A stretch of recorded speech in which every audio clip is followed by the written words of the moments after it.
Welcome back. I'm Tom Hewitt, and this is News 13's Eye on the Election. I'm here with David Guttenberg, who's running for House District 38.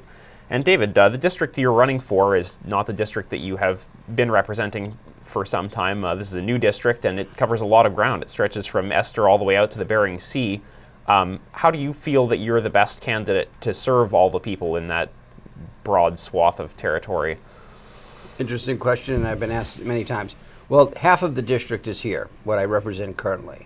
The rest go out to Ruby on the Yukon, Tanana, Manly Hot Springs, Imanak, Kotlik, Hunan Ikwa,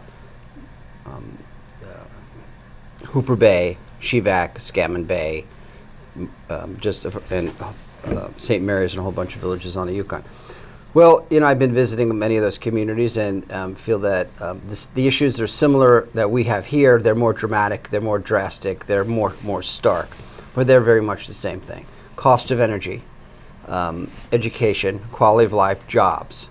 When we had a bill in the House last session, House Bill 110, the governor's giveaway, having understand the ramifications of doing something like that. What it'll mean to property taxes, what it'll mean to teachers, what happens when the state goes immediately into the red. When I got elected to the legislature, oil was $25 a barrel. I had worked for 4 years before that in finance when it was $12 a barrel. If you don't understand the ramifications of what you're doing and are waiting for the other side to come up with a solution or do something else, you shouldn't be down there. Everything you do, you have to understand the ramifications on the people, on business, on jobs, on education. And clearly that through this election cycle, the difference between us is it couldn't be more stark or a better contrast. You mentioned this a little bit in that answer, but Governor Sean Parnell has a widely publicized plan to.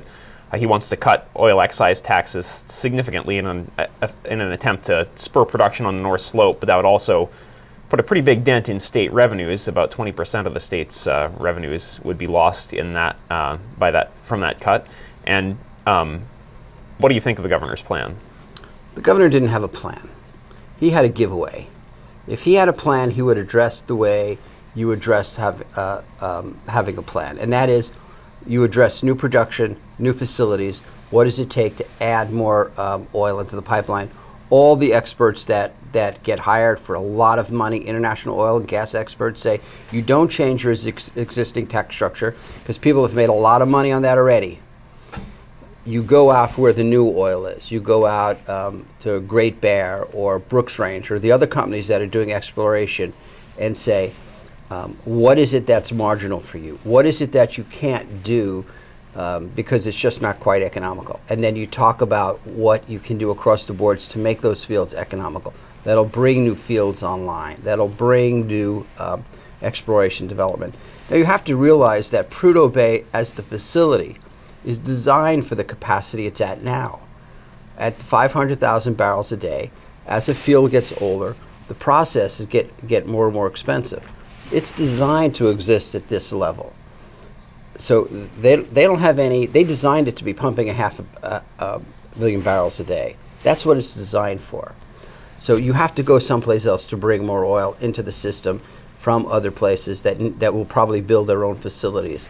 And that's what you want to do. If you want to add oil into the pipeline, if you want to create more jobs, if you want to help the state be healthy on its oil and tax policy, you don't do what the governor did, because what the governor did was just a giveaway, and that was clearly not the issue.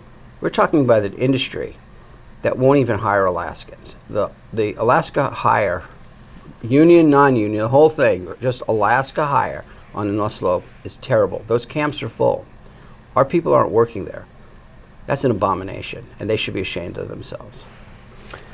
Mayor Luke Hopkins' plan for a borough-run natural gas utility seems to be the option that folks are kind of coalescing behind in an effort to get natural gas to Fairbanks, but the sum of that effort is to try and get state aid to the project too, whether it is in the form of funding for a liquefaction plant on the North Slope or funding for some of the trucking efforts or build out of the distribution here in town.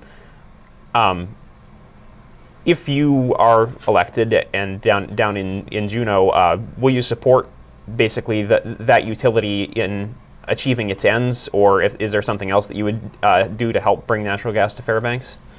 Well, we had a short-term answer that didn't come out of the House. The Senate passed a very good short-term answer, gave the House options. They didn't take them, didn't take it up, didn't discuss it. The utility that the borough's trying to create is a midterm option, and it's an example of what happens when you have competition, even though it's between the borough. Now you have the utilities, the private sector utilities say, wait. Something we haven't done for 20 years, something we didn't want to do. Now that somebody else wants to do it, we'll jump in too. That was one of the things that we saw GEO was trying to spur. I think the producers did a good job on suppressing that. But I think getting gas into Fairbanks is going to be the most important thing in short range, whether it's trucked from the south or from the north. Those are economics that'll have to be worked out. But we have to have the facilities in place in order to start that conversation. And we did a couple of significant things last year. We changed, we gave credits for people drilling in the middle of the state that Cook Inlet and the North Slope have. We gave credits for if people wanted to build gas storage facilities, because a gas line by itself will not fulfill the daily needs through the year. You only can pump so much gas through a gas line, and in the middle of winter when everybody turns up the valve, and you're going to need larger capacity, so you need storage for that. And we gave credits for people that wanted to build that, tax credits. Those are things that are already in place that are going to work out good. If we need to continue doing this, we need to continue driving the train. The private sector clearly has not taken the mantle of doing what's best for Alaska. That's not their job. They're doing what's best for their business. The state, the borough, and the cities are doing that. We need to step up and keep that going. If at some point they take over and they say we can do it cheaper, we can do it more effectively, we'll evaluate that and go from there. But they're all looking for something. They're all looking for the ability to have the state come in and drive costs down for everybody. At the end of the day, it's what the consumer pays. That's what's important. All right. Well, I think that's about all the time. Is that all the time? Okay, it's good to see you. It's good to see you, David. And for the rest of you, don't go away just yet. We've got Jamie Schwartzwald coming up next with sports.